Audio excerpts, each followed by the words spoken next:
এখনো সহ্য করছি, এখনো ধৈর্য ধরছি, কিন্তু সহ্যের সীমা ছাড়িয়ে গেলে আমি যে কি করতে পারি তা আপনারা কেউ জানেন না।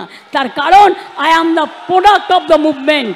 আমার জন্ম হয়েছে আন্দোলনের মধ্যে দিয়ে, মৃত্যু হবে আন্দোলনের মধ্যে দিয়ে। কার ক্ষমতা আছে দেখি, কাজ করে দেখান।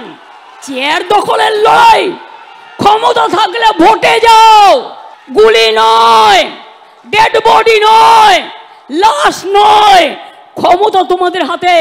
কেন করছো না ফাঁসির জন্য, যে এইসব ধর্ষণ করলে ফাঁসি হবে? কেন এই আইনটা করছো না? বাংলায় থাকতে গেলে বাংলাকে ভালোবেসে থাকতে হবে।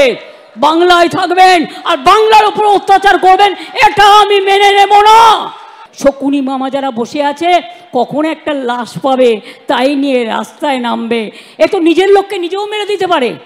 এরা যে ডেঞ্জারাস, ডেড বডি পাওয়ার জন্য নিজের লোককে নিজেও মেরে দিতে পারে, দিয়ে বলবে মাল্যকে তৃণমূল আবারকে। আমি বলি অত সহজ নয়, সবটাই লক্ষ্য রাখা হচ্ছে। ইন্ডিভিজুয়াল মাথায় রাখবেন। একটা ঘটনা দেখলেই সেটা টিভিতে এমন করে দেখানো হয় যে মনে হয় আগুন জ্বলে গেল। আরে আমিও ছাত্র পরিষদ করে রাজনীতিতে এসেছি। শুনুন, আমি যখন রাজনীতি করতাম আমাকে ছোট নিয়ে তাড়া করেছিল, বোমা নিয়ে তাড়া করেছিল। বক্সিদা জানে, সেদিনকে তাদের পাড়ায় একটা রেস্টুরেন্ট ছিল স্যাঙ্গু ভ্যালি, আমাকে ঘরে ঢুকিয়ে না দিলে সেদিনই আমায় কোপ মারত। আমি আন্দোলন করছিলাম আশুতোষ কলেজে, স্লোগান দিচ্ছিলাম। আমাদের দুটো ছেলেকে গাড়িতে তুলে সিপিএমের গুন্ডারা নিয়ে যাচ্ছিল। খবর পেয়ে আমি ছুটে যাই, আমি আর অশোকা তখন আমার সাথে থাকতো। ছুটে গিয়ে অশোকা ওর কলার ধরে আর আমি দুটো থাপ্পড় মারি, মেরে ছেলে দুটোকে রেস্কিউ করি। মনে রাখবেন, অনেক করেছি আমরা। এমন কোনো জায়গা নেই যেখানে আমাকে মারেনি। আন্দোলন আমি জানি, আমি গুলির সাথে লড়াই করে এসেছি, আমি বন্দুকের সাথে লড়াই করে এসেছি, আমি ডান্ডার সাথে লড়াই করে এসেছি, আমি অত্যাচারের বিরুদ্ধে লড়াই করে এসেছি। আর আজকে যে একটু ভালো কাজ করব, সেই কাজটাও করতে দেয় না।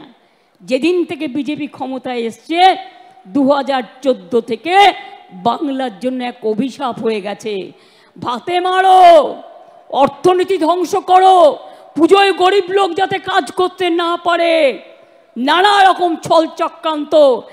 যারা ধর্মকর্ম মানে না, ইলেকশনের সময় ধর্ম নিয়ে কথা বলে, আর সামনে পুজো, ক্লাবগুলো পুজো করবে। কত গরিব মানুষ ঢাকি থেকে শুরু করে, ধামসা মাদল থেকে শুরু করে, আদিবাসী নৃত্য থেকে শুরু করে, লোকশিল্পী থেকে শুরু করে, বাউল থেকে শুরু করে, হকার ভাই বোনেরা থেকে শুরু করে, দোকানদারেরা থেকে শুরু করে, তারা কাজ করে, তারা সারা বছরের ইনকাম করে।